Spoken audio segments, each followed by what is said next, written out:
Paige Morrow Kimball, Yeah. filmmaker and actor. Thank you for being on the show today. Thank you so much for having me, Kostya. It is a pleasure. Am I pronouncing your It's name right? perfect, perfect. I love it. Yes, Beautiful yes. name. Thank you so much. Um, let's talk about your film. The storyline first. Before we do, would you like to introduce the storyline or yourself in any way?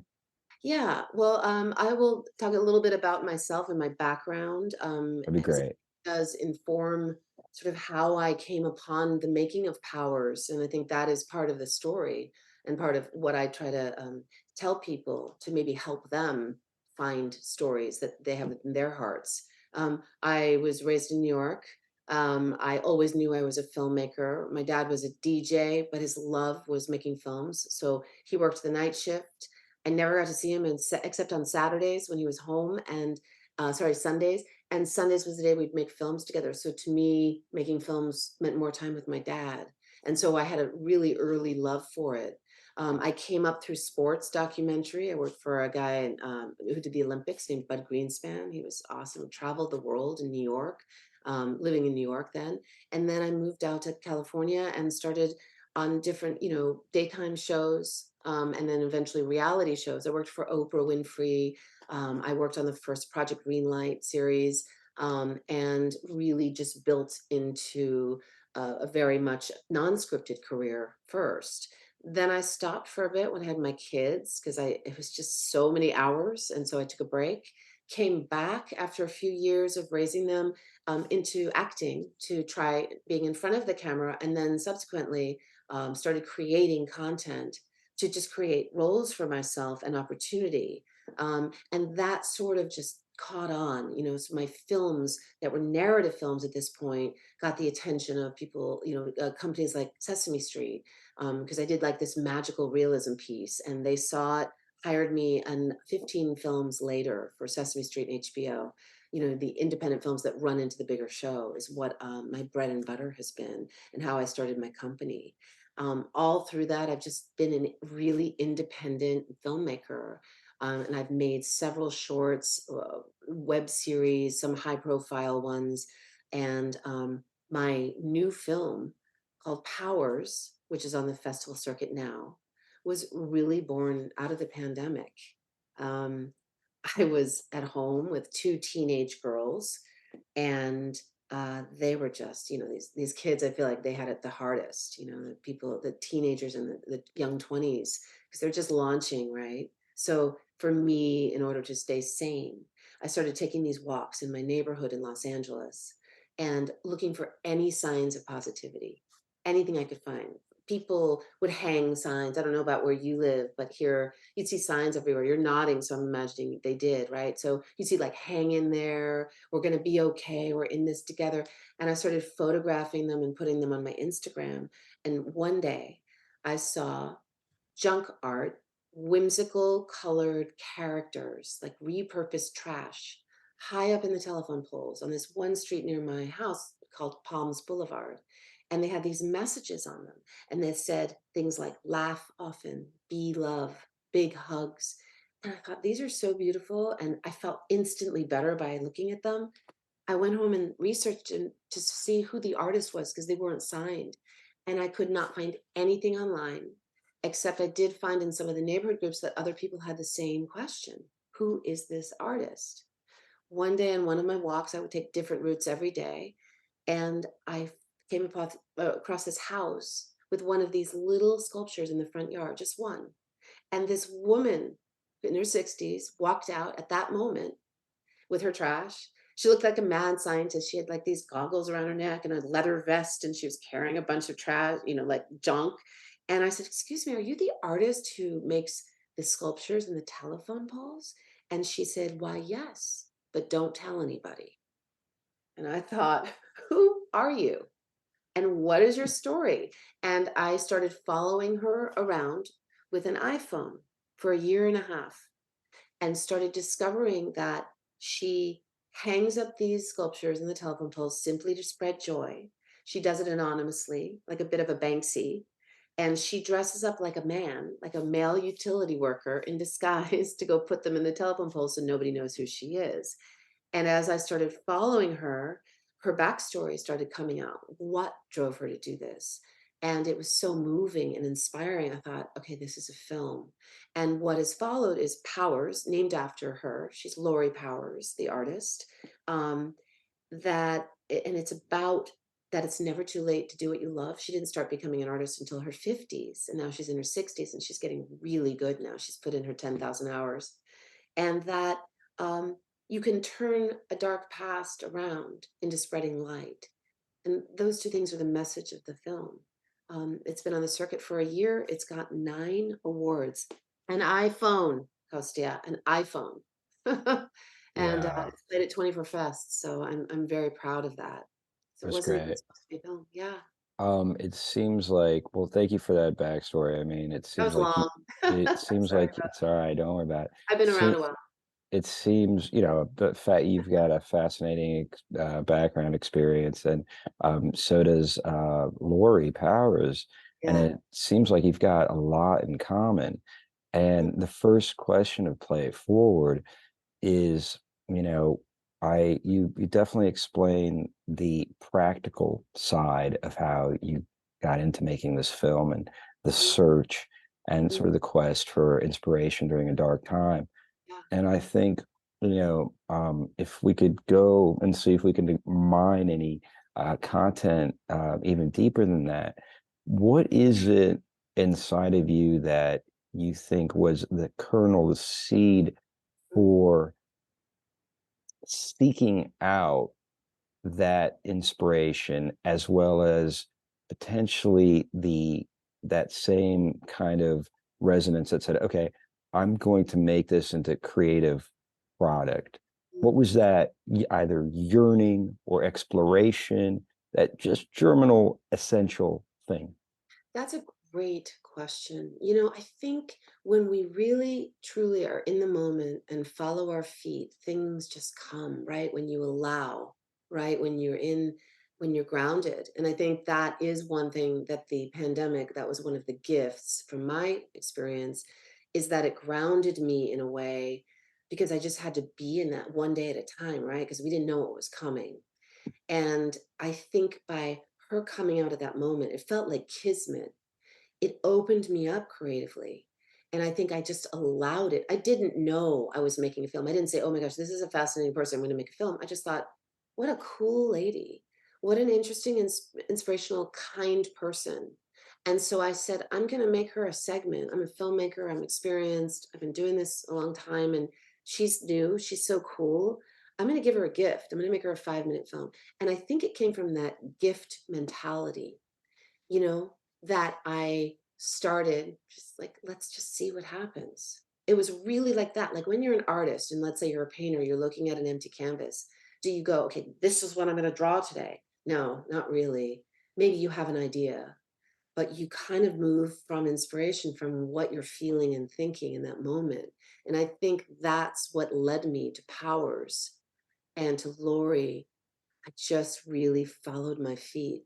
And I think the other part of it is when I'm creating with my iPhone in her studio, she's creating her art. Like I said, okay, I didn't know what I was going to do, but I was like, okay, let's have you make a sculpture from beginning to end because she's a welder, right? So she finds the junk, she kind of lays it all out, she puts it together, she tinkers with it. And it's really a great process. And then she paints it. And so I said, let's do it from beginning to end, finding it, putting it together, painting it, changing it if you make a mistake, over and over, painting it and then hanging it. And that became a real thread of the movie. So you start with that germ of an idea and you follow and see what comes. Well, I can definitely resonate with that, and I think the thing that I heard that's of most makes the most impression on me is kindness. Hmm. And I think that, it sounds like you were inspired by her kindness, and that resonated kindness within you Yeah. to also create and do and give an act of unselfish service. And the nature of the storyline and the themes that it explores, it's you know the Lori comes from a background that is essentially violent, You know, she has a violent experience of being Yeah, rejected by her parents. She saw it all her life. She was certainly motivated all her life by that unfulfilled connection with her father, or the lack of connection with her father. Sounds like you had some challenges in mm, terms of the time that you had with your father as well. sure, You know, it's really interesting how those two things kind of mirror one another. And it's interesting, you know, what a person does with their lives mhm, after an event like that. And here she is, you know, physically kind of tinkering with the mechanics of creating something and trying to create something positive out of that experience. yeah, And, you know, if we kind of step back a little bit, and, you know, there's the artwork, but then there's how she's living her life, right? mhm, Creating these positive messages, even though she comes from this very traumatized background. So, and that's physically kind of palpable with what she's doing and yeah, constructing her and little the way she's caricatures. doing it the way she's doing it, putting on telephone poles, which is one of the reveals in the film. Right, right. And that connection with her father, of Yeah, course. Yeah. Which is great. Yeah. You want to say I was something? just gonna say, also just the way she lives. I mean, her kids, are amazing. Like, Max, who's, the story is told through the voices of her children, who she raised by herself. I mean, her daughter, she had a partner at the time, raising their daughter together. But Max, she did it as a single parent, raised him, and he is one of the most gentle, bright, just lovely young men I've had the pleasure of meeting, and, I just loved being around him, and he also contributed one of the songs, the cues in the film. Oh, that's cool. So Yeah. it's yeah, Yeah. he's cool, he's a musician, you saw That's him in great. Yeah. Great Human, Yeah. so I think she always talks about her kids as pieces of art, Yeah. and it's so true. I mean, we kinda get one shot at that, and it matters. It's a marathon, but it's finite, you know? Yeah, yeah, for sure. Absolutely.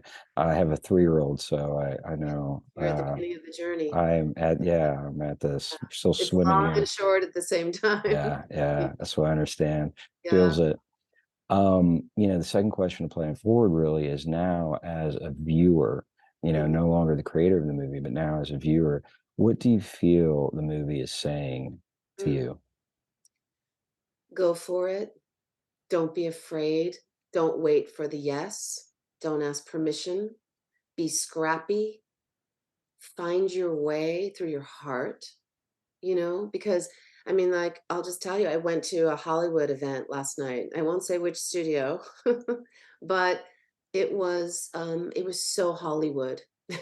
And I just feel really like that's not my bag. That's not my jam. You know what I mean? I feel it's so based on money and all the things that don't move me.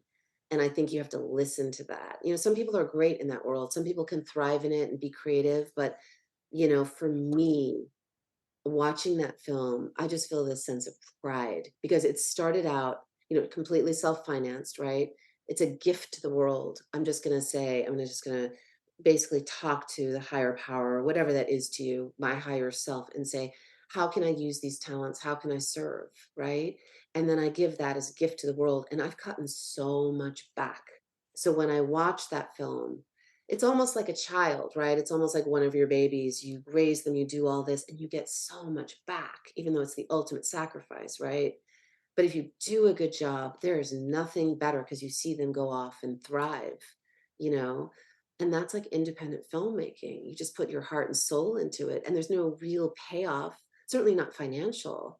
But if you move people and they write to you, which they do with powers, they write to me and they're like, I was so moved. It changed my life. Thank you. Thank you. Whether they're inspired to, go out and be artists or like do that thing that they're passionate about that they felt it was too late to do, or they're gay or they're have a certain lifestyle that they're hiding and they just want to go out and be kind or whatever it is to them. Like hearing that, I've done my job. That's what I think when I watch that film, how this is impacting people in such a positive way. Yeah. You know, one of the things that struck me as a viewer is, you know, her evolution, Mm, and how she does go in the course of the movie from a place of being anonymous to Yeah. being, Out. known or Coming claiming. out. Yeah. Yeah. It was And crazy. It was wild to watch that. that's I'm certainly I'm sure, uh, due to the fact that she had this opportunity to self-reflect over the year and a half together with you as she was talking with you, and it's amazing that that helped her come to a place of, more of a place of self-acceptance Mm. around her life. So it's Yeah. amazing how that movie mirrored her own kind of journey at that particular time. I have to tell you, and we talk about this, like in Q&As at festivals, that comes up a lot, right? Like, why did you? Like, what was it that inspired you? And she says, the film. I Yeah, mean, I think it made her self-reflective in a way that she was maybe pushing this back. And when I first met her, one of the first things she said to me, and she made me turn off the camera. She said, "I don't want this to be about me being gay."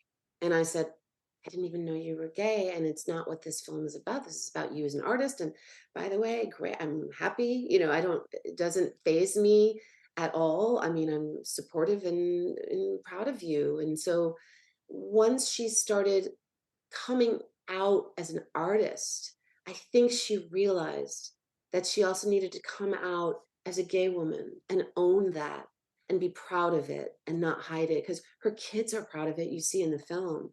And I think she had a sense of shame about it. When she grew up, it was shameful and it was so of hidden. course. Yeah. 1950s, 60s. I mean, my goodness. Luckily, I think we both grew up in a time where it was much more accepted, right? Although mine was probably in high school, you couldn't say you were gay. Now it's sort of with my kids, it's sort of like, I'm gay, I'm genderless, Right. Yeah. I'm who I am, Anything. I'm me. Yeah, I'm changing my name, I'm owning my identity. I love that.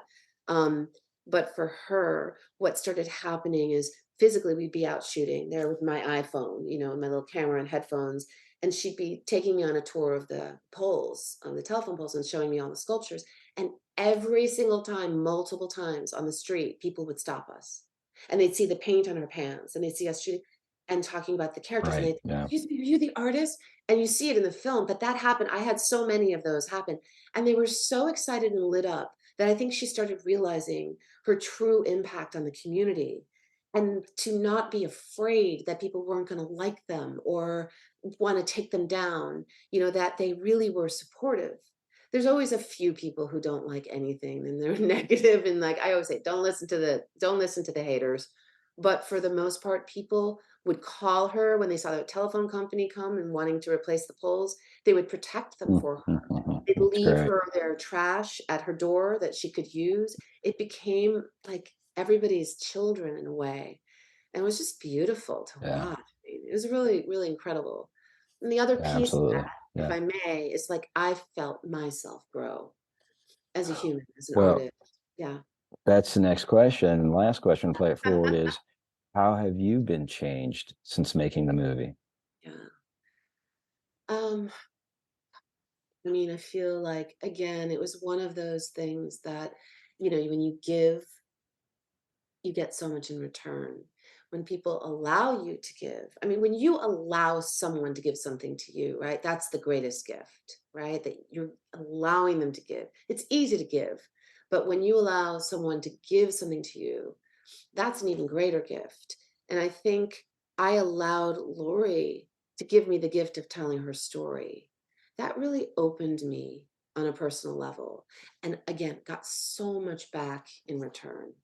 Um, I think it made me a better parent to see that I could really just, that I didn't have to wait for permission, that I could go out, and make a difference in the world. Because I think when we go out and we're ourselves, we're giving, we're modeling that for our kids, and she taught me a lot. I mean, just being around her, listening to the lessons, because she's older than I am, even much wiser, she's raised her kids. So hearing how she did, how she did it, and just like, I don't know, just creating, I found that's my true voice. It cemented the voice that I am as a filmmaker, and that voice is I tell stories through a lens of positivity. And that's how I grew. I really understood through that process who I was. Awesome. Yeah. Paige Morrow Kimball. Thank you, filmmaker, writer, director, for being on the show. And thank you, Mary Lou Belli, for nominating you. Thank It was a pleasure to have you on the show. Thank you so much for being here. And thank you so much for making powers. thank you so much. I really appreciate it. You're welcome. All right, everybody, till next time, play it forward.